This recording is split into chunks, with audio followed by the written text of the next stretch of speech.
I understand the fear a person has. My role in that first phone call or meeting, for which there is no charge, is to help the person get over their fears.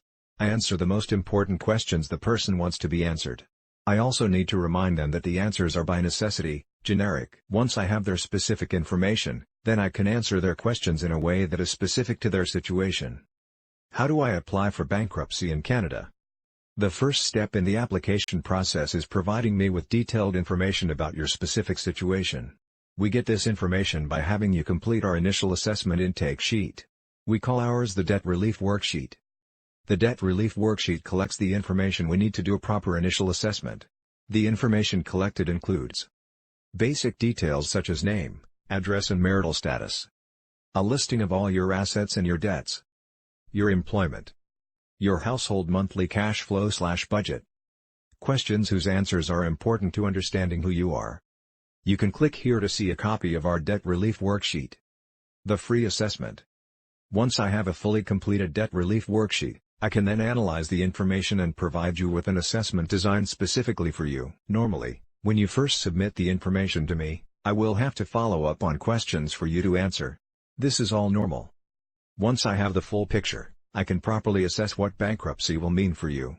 This will lead us to a discussion of alternatives to avoid bankruptcy that is right for you. It may be that you have a specific issue that can be dealt with outside of bankruptcy.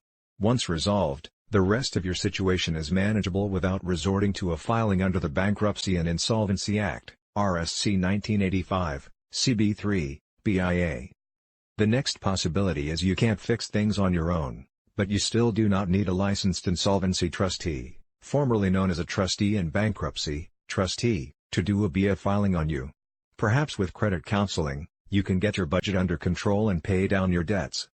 If the right answer is that you do not need to file under the BIA, I will tell you so and connect you with the proper help that you need. The cost for me to review your situation and provide you with the right alternatives available to you is zero. It will not cost you anything. Consumer proposal versus bankruptcy. If you do need a formal insolvency filing, we have to figure out which one. We are still looking at if you can avoid bankruptcy. We do this by looking at your whole situation. We first look at what bankruptcy means to you. What would the outcome of your bankruptcy be? Some of the factors we consider are your assets that would not be exempt and therefore would be handed over to us as your trustee. Have you ever been bankrupt before?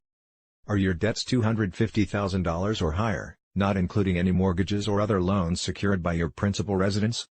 Do you owe $200,000 or more to Canada Revenue Agency, CRA, for unpaid income tax? Are all your tax filings up to date? Your income, and do you have a surplus income? If you do have surplus income, what would your monthly payment be and can you afford it in your budget? Based on the information you gave us, can we determine the likelihood of any creditor opposing your discharge from bankruptcy? Any other special circumstances you have told us about? The answers to these questions help us determine if you need to file for bankruptcy or not. In many cases, I help people avoid bankruptcy by filing a consumer proposal. As I have written before, in many cases, it is possible to avoid bankruptcy. By filing a viable consumer proposal debt settlement plan, you are offering to pay your creditors a fraction of what you owe. You are promising to make monthly payments for a time period not greater than 60 months. A successfully completed consumer proposal will release you from your debts that exist at the time of your filing. Those that are eligible to file a consumer proposal choose this option. They are happy to avoid bankruptcy. Our assessment and the advice we give you on consumer proposal versus bankruptcy is still free. How to file for bankruptcy in Canada. If we decide that bankruptcy is necessary, we will then prepare the required documents.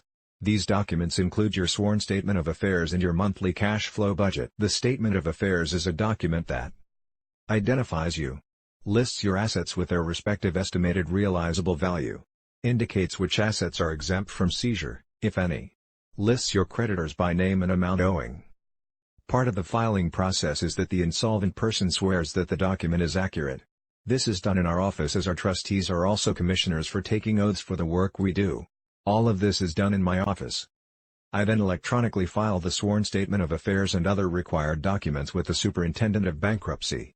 Once the official receiver, who is the Superintendent of Bankruptcy's local official, reviews and accepts the filing, the insolvent person is officially bankrupt. This is how a person files for bankruptcy in Canada. What happens if I declare bankruptcy in Canada? Once you declare bankruptcy, or file a consumer proposal, all collection and enforcement action against you stops. Creditors can no longer sue you or harass you trying to collect the outstanding debts. You are now protected by the stay of proceedings. Then the trustee needs to take possession of your assets that are not exempt from seizure under provincial law. Before you file, I always tell you what those assets are and what will happen. If you declare bankruptcy, or file a consumer proposal, you will have to attend 2 counseling sessions. Those sessions are conducted in my office by the trustee, who is also a qualified credit counselor. If you have met all of your duties and responsibilities in your bankruptcy, including the payment of surplus income if required, you are then entitled to a discharge from bankruptcy. If no creditor or the trustee objects to your discharge, then you receive an absolute discharge. If there is something in your activities or your background where there is an objection to your discharge, then the matter must be heard in the bankruptcy court. Before you file, I will give you my best educated guess on the likelihood of an objection to your discharge arising. Will I lose my house if I file bankruptcy in Canada? If you declare bankruptcy, there are various ways and conditions in bankruptcy that you will not lose your house. Everybody who owns a house and also experiences financial issues is worried about losing their house. Losing your home is possibly among the most terrible concerns people with a huge debt load that is crushing them have. This is exactly how it functions if you file for personal bankruptcy in Ontario. In Ontario, the provincial regulation that describes what is excluded from seizure is called the Execution Act, RSO 1990, c. E.24. For a full checklist of all Bankruptcy Ontario exemptions, please review my Brandon's blog, Bankruptcy in Ontario, Canada Secrets Exposed. The exemption in Ontario for your house is $10,000 of equity. The present thinking is that if your equity is $10,000 or less, if you go bankrupt, then your entire equity is excluded from seizure by the trustee. Nonetheless, if your equity is $10,001 or greater, your whole equity in your home is not exempt and also is readily available to your trustee for the benefit of your creditors. Keep in mind that we are talking about your equity. In determining your equity, we first have to determine the market value of the house. We then deduct any mortgages or other loans registered against the property. The net result of this calculation represents your equity. If you own the home jointly with your spouse, then it is half of that number that is your equity. The other half belongs to your spouse. If someone is available and willing to purchase your equity from the trustee for its value, then the trustee will collect that money. Once the trustee sells its interest in the equity of your home, the trustee no longer has an interest. If the person purchasing your equity is your spouse, another relative or friend, they are doing it so that you will not have to leave your home. If that happens, then you will not lose your house if you file for bankruptcy. If you have no equity because the loans registered against your home is equal to the home's value, again, you will not lose your home. How much does it cost to file bankruptcy in Canada? The expense of declaring bankruptcy is something you will certainly need to take into consideration.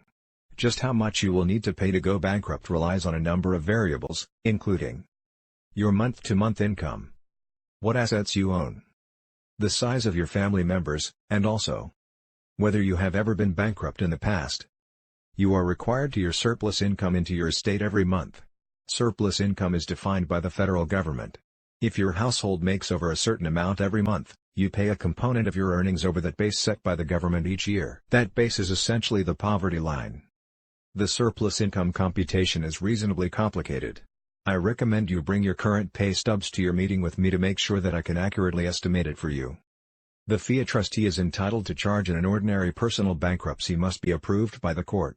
In a bankruptcy where there really are no assets, the fee is set in the statute. If you have non-exempt assets, the trustee sells them and receives the proceeds of the sales. If you have surplus income to pay, the trustee collects those payments from you. The trustee's fee, which is the cost of the bankruptcy, comes from the money collected by the trustee. So, in this example, where the trustee has collected more than the cost of the bankruptcy approved by the court, there is no additional cost to you at all. In this way, the trustee is free. If there are no assets or surplus income, then the bankrupt has to make monthly payments to the trustee to cover the cost of the bankruptcy. If the bankrupt person cannot afford to, then you will have to get a relative to put up the money necessary to pay for the cost of your filing for bankruptcy. In this case, the government-approved fee is in the range of $1,800.